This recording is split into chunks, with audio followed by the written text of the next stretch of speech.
नमस्ते दोस्तों, आप सब कैसे हो। आशा करती हूँ आप सब लोग बहुत अच्छे होंगे। मैं एक नाच गीत सुनाने जा रही हूँ, जैसे लगे कमेंट करके जरूर बताना। देशवा में छाई महंगाई, गुजर कैसे होई है सजनवा। देशवा में छाई महंगाई, गुजर कैसे होई है सजनवा। गेहूं महंग भय, चावल महंग भय, दूध दही चाय चीनी महंग भई। दूध दही चाय चीनी महंग भई। मेहमान घरवा में छाई, गुजर कैसे होई है सजनवा। मेहमान घरवा में छाई, गुजर कैसे होई है सजनवा। देशवा में छाई महंगाई, गुजर कैसे होई है सजनवा। देशवा में छाई महंगाई, गुजर कैसे होई है सजनवा। आकाश महंग भय, पीतल महंग भय।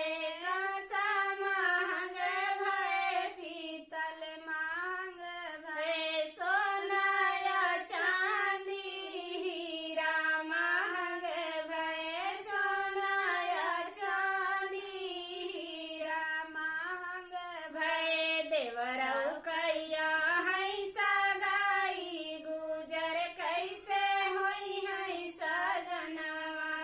देवरा कैया है सगाई, गुजर कैसे होई है सजनवा। देशवा में छाई महंगाई, गुजर कैसे होई है सजनवा। देशवा में छाई महंगाई, गुजर कैसे होई है सजनवा। साया महंग भय, साड़ी महंग भय। साया महंग भय, साड़ी महंग भय। क्रीम पाउडर लाली महंग भई। क्रीम पाउडर लाली महंग भई। ननदियू कैया है विदाई, गुजर कैसे होई है सजनवा।